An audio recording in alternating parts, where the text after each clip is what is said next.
living here. I love entrepreneurs and artists and longevity experts and innovators and people from every walk of life that have discovered their reason for being on this planet. And that's why I love Dr. Melissa Peterson. She's an entrepreneur and just happens to be a longevity expert and transformational epigenetic success coach too. So Melissa, welcome to the Something Significant Show. Matt, thank you so much. It is absolutely a joy to be here. I'm excited for our conversation today. Awesome. So start off by telling our viewers and listeners about the exciting things you're doing to leave your exclamation mark of significance on the world. Yeah, absolutely. You know, we all are here with great meaning, purpose, and impact. And for me, that looks like helping people to truly understand that more is possible. So right now I've got the Longevity Summit, the Codes of Longevity book, and the Limitless Lab podcast. And they're all one part of the same type of platform, which is a conversation to go out and touch lives, to let each and every one of us know that more is possible. We put perceived limitations upon ourselves consciously or unconsciously, unknowingly, most of the time. Yet when we can have a breakthrough, an awareness, a new aha moment, that's what opens the doorway to greater up-leveling and expressions of our own ability to flourish and thrive. And to me, that's my legacy exclamation project, is to let people know that they are more than they've been led to believe, and I'm going to give them the tools and the path to experience that within themselves. Awesome. Give me 30 seconds on why somebody should sign up for your online summit on longevity. Well, if they want to know how they can look and feel and live life optimized, both here and now and to 120 and beyond, then they want to go sign up. We're going to be interviewing and speaking to more of 50 of the world's leading experts that will surely inspire and delight you to know how to look and feel and live your best life. Awesome. All right, let's journey back a little bit in time and tell us what you were doing in 2010. 2010, I was a partner in an integrative health and wellness practice. So every day I was caring for my patients coming in and optimizing their health and their life. And then how about 10 years before that, back in 2000? Yeah, so this may not be the answer you or the listeners expect, but in 2000, I was on the #1 rated television show at the time, World Championship Wrestling. So I was an on-air personality and talent, a live television show, broadcast in cities around the country. So 3-4 days a week, I'd be out on the road entertaining, and then I'd come home a couple of days a week and be working in my practice with patients. See, I love that. I love this exploration because time changes so much. Yeah. And sometimes when we're looking at transformations, we're looking at, instant success and instant feedback. So share just quickly your views about the idea that it really does take a lifetime to create the life of your dreams. All right. Well, here's what I'll say to that. I truly believe that the life of our dreams is being created in the here and now. So each moment is what creates the next moment. So this moment is an expression of our past, yet what happens here is going to define our future. And so, yes, we've been sold this idea that it's supposed to be instant gratification. And so sometimes it can feel like life isn't happening the way I thought it would. It's out there somewhere and I've got to keep grinding and working harder. Yet it's happening right here, right now. And to the extent that we're willing to lean into our own joy, instead of making it about everything outside of us, and we really say, I want to go in and I want to light my passion, my desire, my interest, my curiosity. I want to spend more time with self-care and self-love. We will be able to be designing that true dream life, if you will. And so it's never going to be like, well, one day I'll get there. You get to experience it in the here and now while also creating it. And yes, every little piece of your journey does stack up and inform the next piece. Some of it's lessons that we go, yes, more of this. And others are lessons where we say thanks and no thanks. I've decided this no longer fits me, and that's okay too. So it's the accumulation, the cultivation of really creating that just amazing life. Very good. So Melissa, as you know, my unique definition of significance contains 4 elements. But I'll remind you of them. Doing things you love, in places you love, with people you love, and then creating something of value to others. So it's doing and it's giving. Yeah. But to be a giver, you need excess capacity. Mm-hmm. Right? So what are your personal practices, whether it's physical, mental, spiritual, financial, emotional? What are your practices for increasing your capacity so you can take good care of yourself and still have more to give to others? Yeah, I love this. This is a great question, Matt. And I want everybody to know the most important part of giving is first filling yourself up. We have to be whole and full within ourselves before we can go out and give. And oftentimes we think, well, it's in the giving that I'll receive. I give to get. And that's absolutely the exact opposite of where your power truly comes from.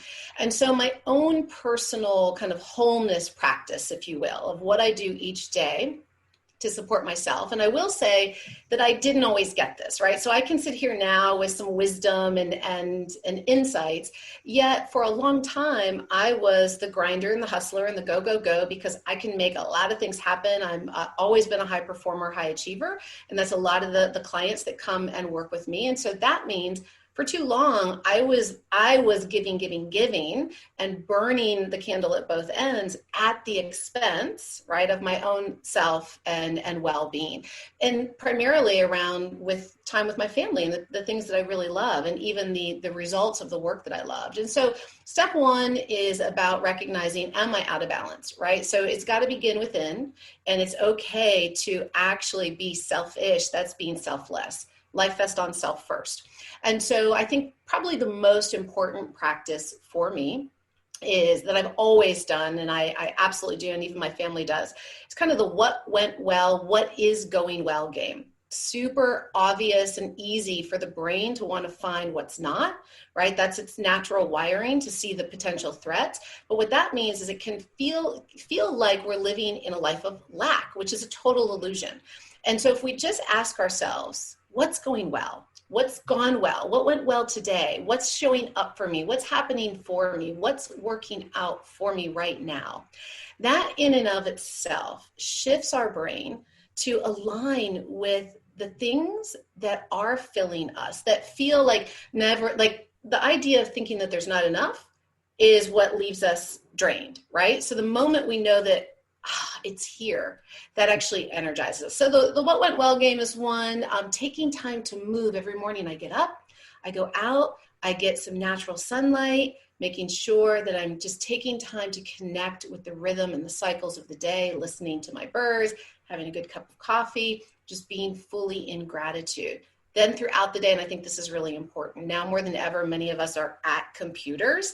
And so it's absolutely important to take breaks at minimum every 90 minutes. So 60 to 90 minutes, this brain needs a reset, anywhere from 5 to 15 minutes, just to go have some space where it's not working. And you can go play and have fun, pet the dogs, go outside, go for a walk, jump around, listen to music, hydrate your body, right? So it's being mindful of the moments to reset so that I can go back and really flourish. I did the same thing. I set a timer, and in my old playing days of football, I was 41. So I set my timer every 41 minutes. It goes up. I don't always get up and go, but very often I do. And it's just a little nice break in the day. Otherwise, there's always something you can just do more right here, and your day's gone. So. Yeah. And I'll say, Matt, really quickly, that within that, the more that you're willing to do that for yourself, the more you realize that you actually get done. So you can do more with less. And it's a very real phenomenon. The big thing that you said is what do you say, what went well game? Yeah. I think I say it in different languages, but, move toward what makes you feel good. Yeah. And when something's not making you feel good, really, really question it. Yeah. And, sometimes you have to do things, because of responsibility or whatever that they don't make you feel good, but they're important. That's great. But a lot of times we get trapped in legacy things that we no longer need to do. They don't make us feel good, and we just stay in them. Yeah. And so I think your what went well game is a good one. Yeah. Yeah. Good stuff, Melissa. So let's take a quick commercial break to spread a little love for our awesome sponsors, Zona Plus and Happy Living.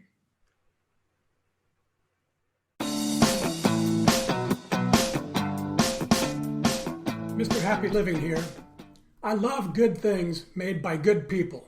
That's why I love Zona Plus, the world's first software-controlled handheld device that improves cardiovascular health. You're going to love it too. I use mine almost every day to keep my blood pressure right where it should be. What surprised me though is this little device has been adding muscle to my biceps too. I walk around all day feeling pumped. Check them out at Zona.com. Use coupon code HAPPY for $50 off. Plus, for every order placed during the month of October, I'll donate another $50 to WYTV7. Okay, we're back. This is the Something Significant Show, and I'm Matt Gersper.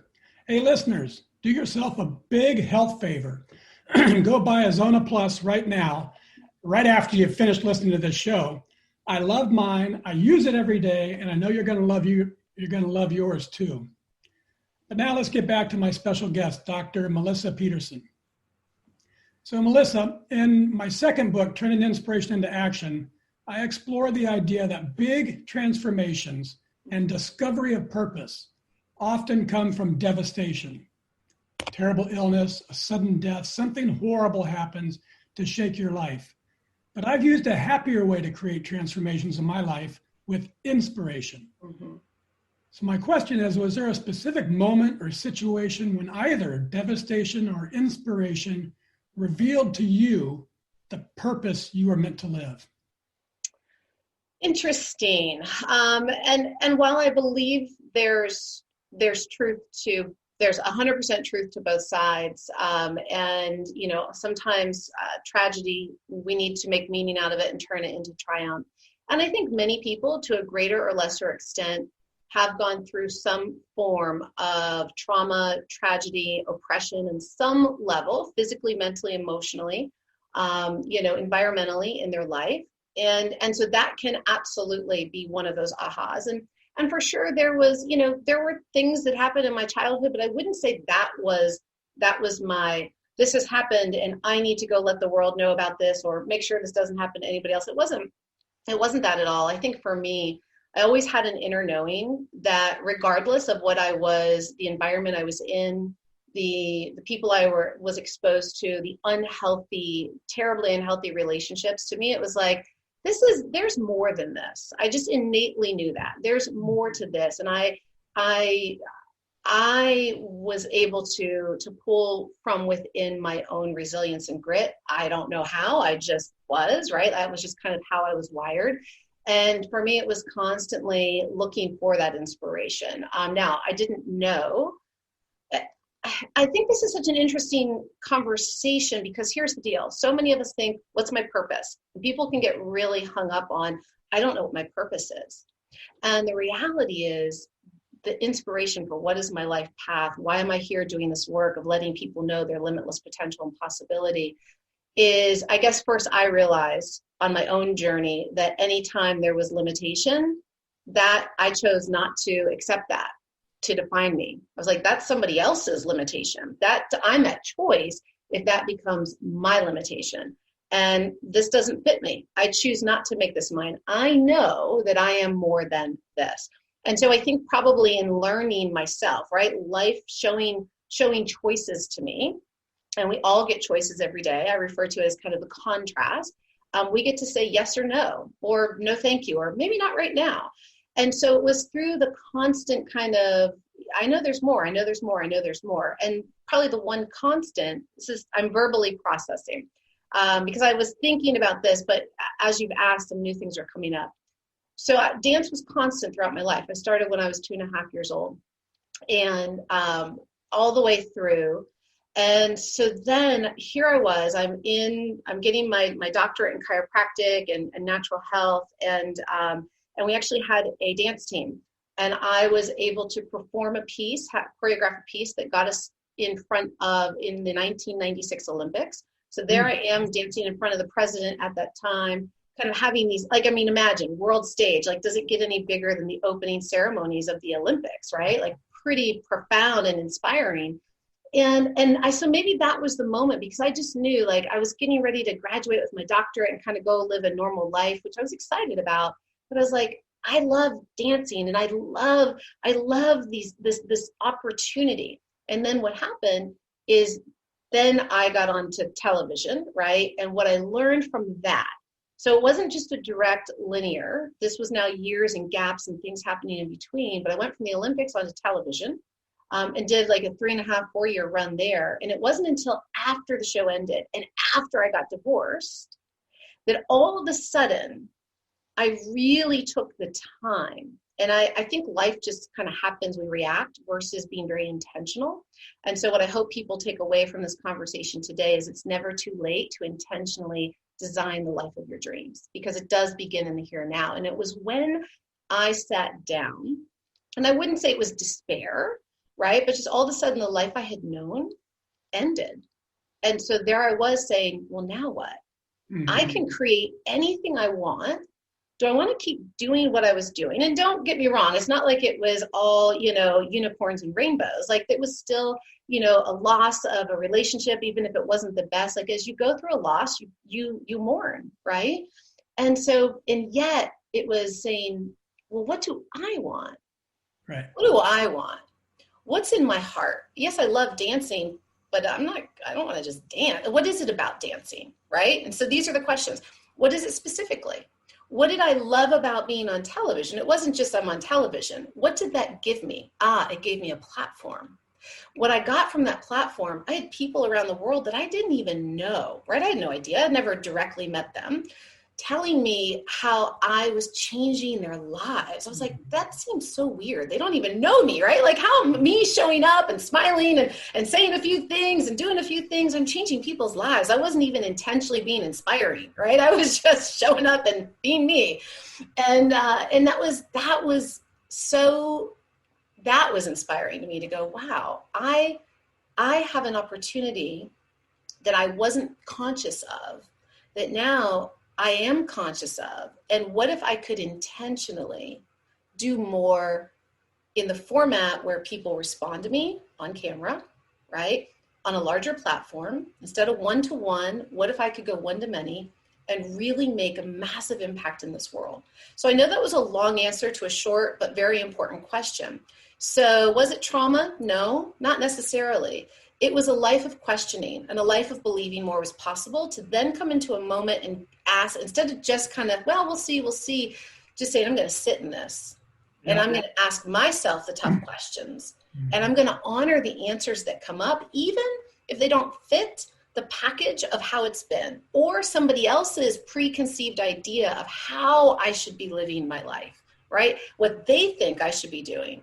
And so, and that's harder than it sounds, right? Because we have our family and our friends and our fans or whatever else. And you must be true to you if you're going to go truly live that life of your dreams. Yep. You got to get out of your head and get into your heart. And you're describing your transformations fit in my mind the way I wrote about mine in the book. Yeah. And so I'd say it was inspiration. You weren't shook. You were paying attention to where you wanted to go, and you went there, even though you might not have had, the backing or the approval to go there. That's right. Yes. And you've discovered, like I have, is when you combine capacity with purpose, the sky's the limit. Yeah. Right. And so that's what I call my happy formula. Capacity plus purpose equals happy. Yeah. But I believe the real magic, the good stuff of life, comes from that fourth element of significance. So how has doing work that creates value to others brought joy and magic into your life? Yeah, and you and I have spoken about this before. It's this natural feedback loop, because when we do go out and share and connect and give from a place of fullness and wholeness, not I'm going out to get validation. I'm not going out in hopes of becoming significant. It's going, I'm showing up on purpose with purpose, because regardless of what happens, I deeply love and care about this conversation, this idea, this, product, whatever it is, right? We each have our thing. as long as you're showing up in your own truth without any manipulative elements behind it, Yeah. what comes back is so pure that you're just like, you feel it, just it's so filling. And again, like as you give it, and you and I, again, it's kind of this endless, like it is that evolution, that expansion, like you just are fuller than you could ever imagine. And it's not about doing huge, big things. No. You know, I can get on a Zoom with my mastermind group.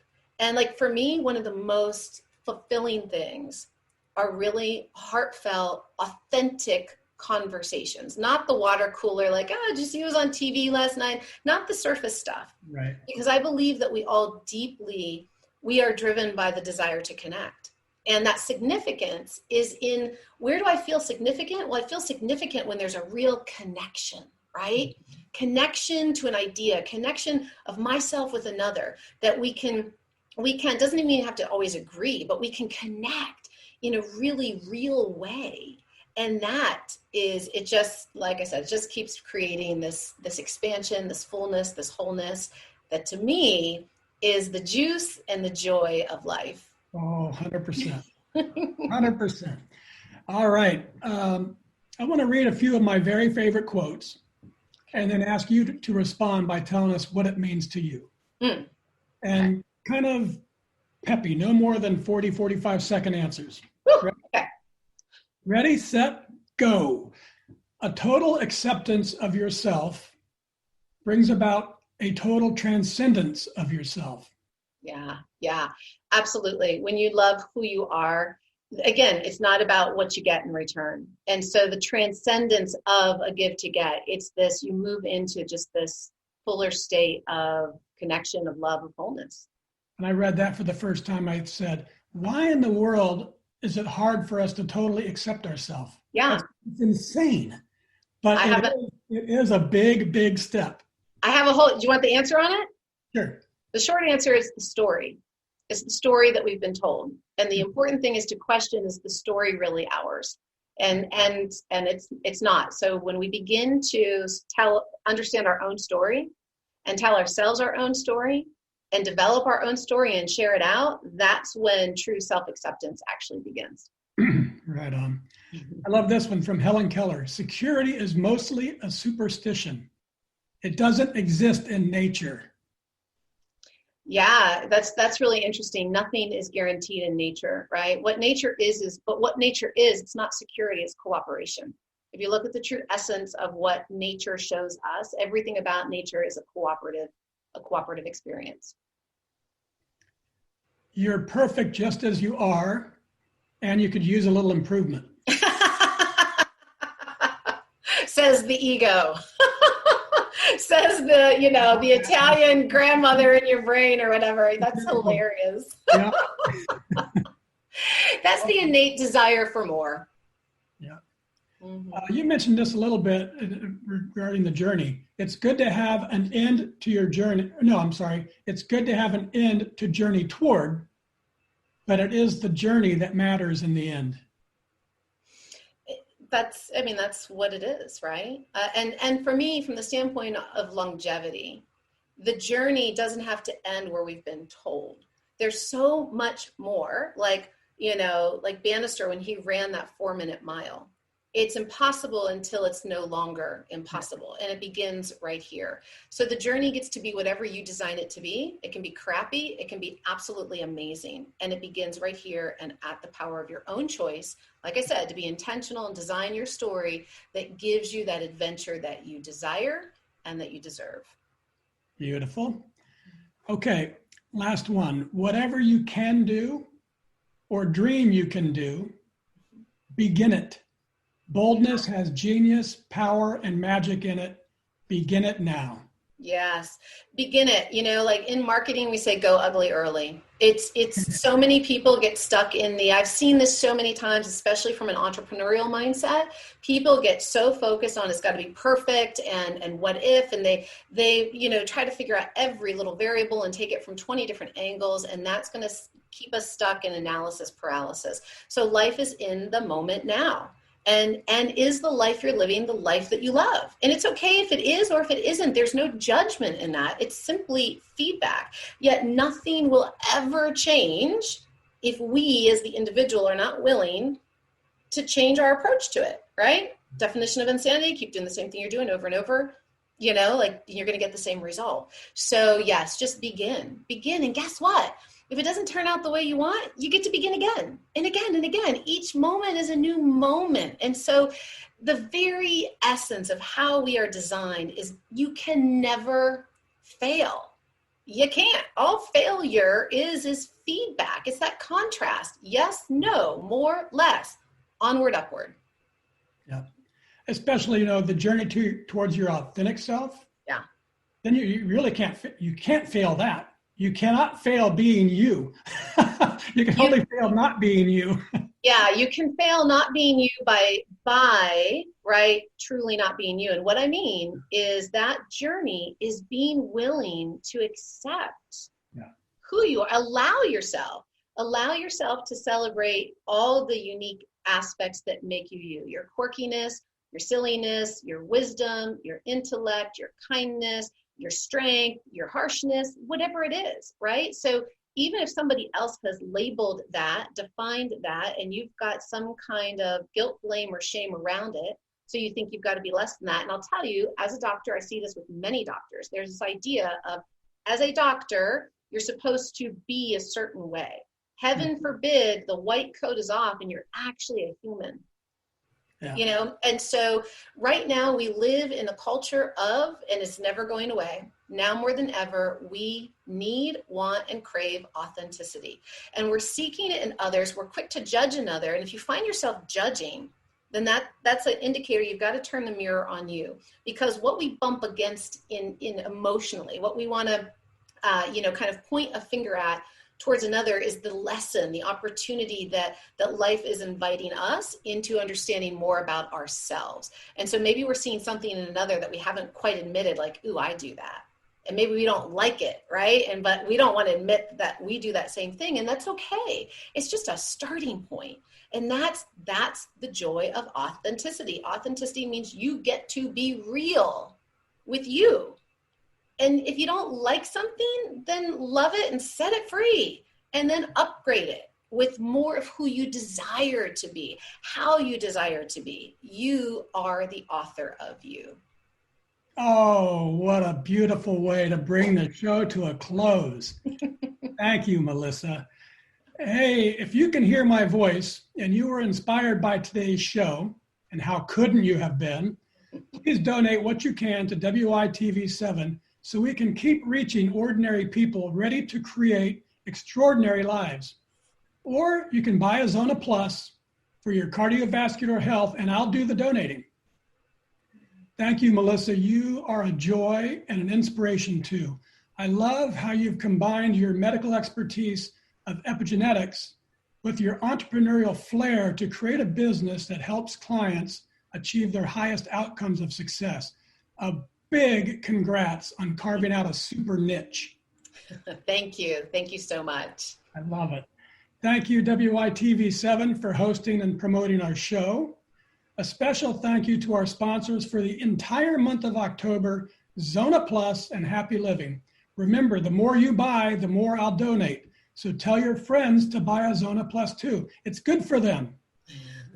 And most especially, thank you, viewers and listeners. You'll find links to websites and social media and all things Dr. Melissa.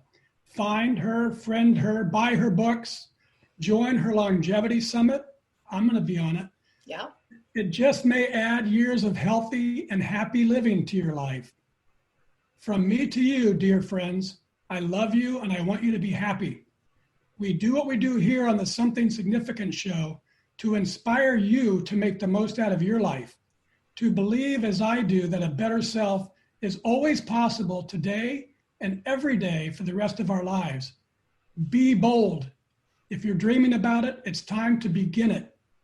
For it is on that path, your dream, your unique and distinctive journey, that you'll find the way to make an exclamation mark of significance on the world. Till next time, I'm Matt Gersper. You are awesome, and this is the Something Significant Show. And we're out.